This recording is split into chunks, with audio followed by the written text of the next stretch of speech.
On November 20, 2002, Chris Paul scored 61 points and then stopped shooting and missed out on a huge scoring record on purpose. But what might seem like a strange situation was actually the best game he's ever played in his basketball career and had quite the emotional cause. Growing up as a teen in the 90s, Paul was very close to his grandfather. He even worked at his granddad's service station every summer, and it was his grandpa who first gave him the CP3 nickname.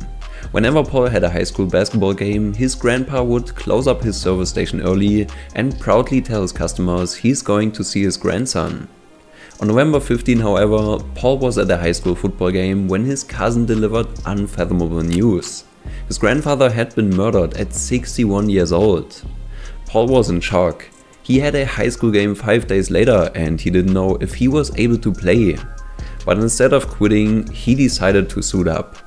His aunt came up with the idea to score 61 points for every year that his grandpa was alive. Paul had no idea if that was even possible, but he decided to try. When the game started though, something magical happened. Chris Paul did get that hot. He had 24 points in the second quarter alone, making bucket after bucket. By the end of the third quarter, the game was already won. Word started to spread around the crowd of what Paul might be trying to do.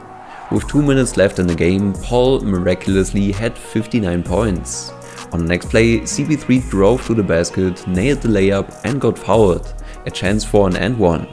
The layup gave him 61 points exactly. Some in the crowd were probably also thinking of another target, 67 points. 67 was the North Carolina State record for most points scored in a high school game. It was a record that stood for 60 years. Given how hot he was that night, Paul truly could have broken that record. But as he stepped up to the line, Paul already knew what he was going to do. At the free throw line, Paul intentionally shot an air ball out of bounds. He took himself out of the game and on his way to the bench, Paul looked at his dad and broke down. The emotions of the past several days rushed over him and what was happening on the hardwood seemed to matter very little in the moment. Paul never made it to his seat on the bench, he fell right into his father's arms instead. This 61-point game made everyone cry. But this wasn't the only time an NBA player had an emotional game.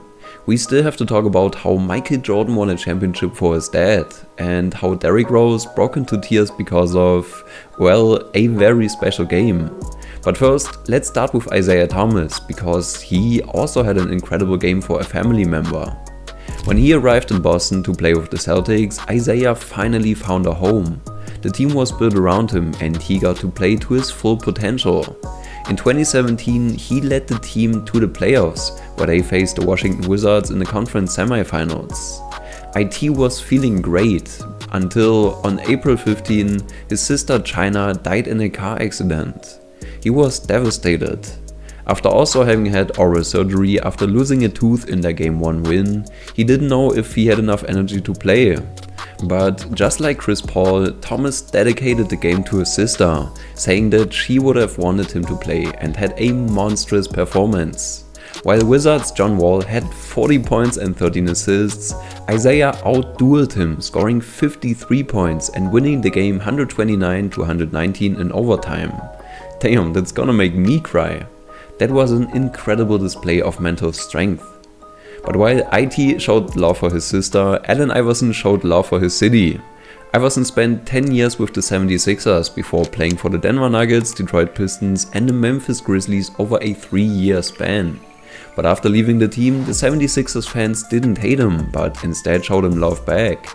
Philadelphia loves Iverson so much that even when he came to town to play on an opposing team, he still received standing ovations from the crowd. And every time Iverson got to play there, he made it a ritual to kiss the logo on the court before the game started. Needless to say, he was welcomed with open arms when he returned to the team in 2009. His first game at home, following his return to the 76ers, is one of the most emotional moments in the history of the NBA. But while Iverson got emotional because of the 76ers, Derrick Rose got emotional because of his redemption. In 2008, Rose was the first draft pick and had an explosive rise with the Bulls.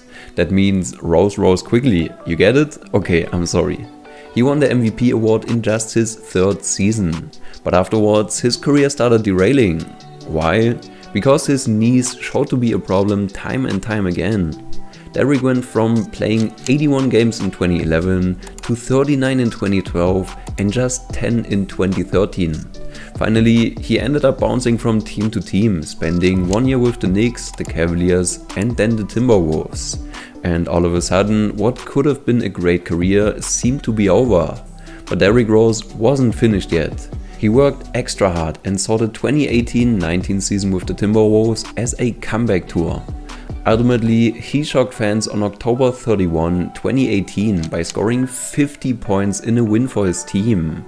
What was a normal game for other players and fans was redemption for Derrick Rose and a proof that he still has that MVP fire in him. He ended up breaking out in tears, and this performance became the House of Highlights moment of the year.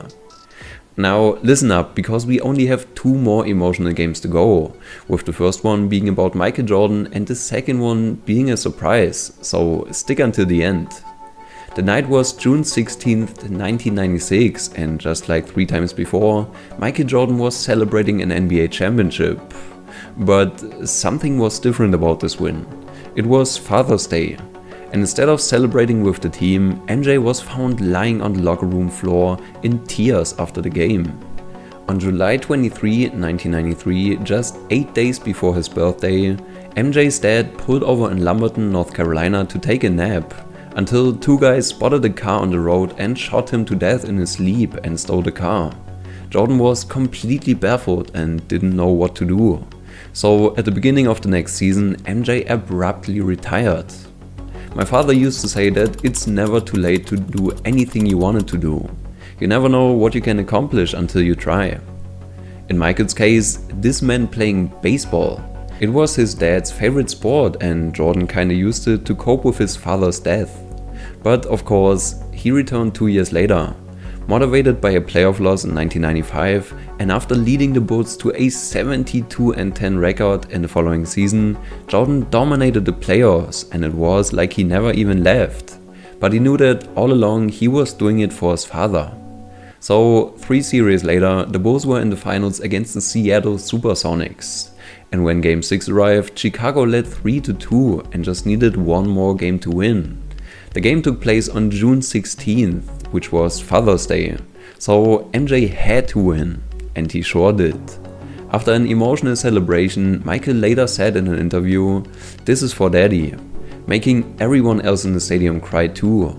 It can't get much better than this. But wait a second, maybe it can.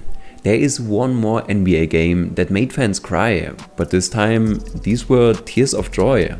When Magic Johnson joined the Lakers, he immediately made an impact. He won a championship and the Finals MVP in his first season and potentially even saved basketball, as he made it popular and fun to watch again. But in November 1991, the world was in shock. Magic announced his retirement after contracting the HIV virus. However, since he was the most popular NBA player, he was voted as a starter for the 1992 NBA All-Star Game. So questions arise if he was going to play. And when Magic decided to step foot on the court, the crowd was cheering. He wasn't ready to quit basketball, and this gave him one more chance to compete with the best. After playing the full game, Magic scored 25 points and earned MVP honors of the All-Star Game. This surely was an NBA game that made you cry. If you want to help me out, consider liking and subscribing. So now you know about the most emotional NBA games, but you still don't know what the perfect NBA player would look like. If you want to know more about it, check out this video. Just click on the screen. I'll see you there.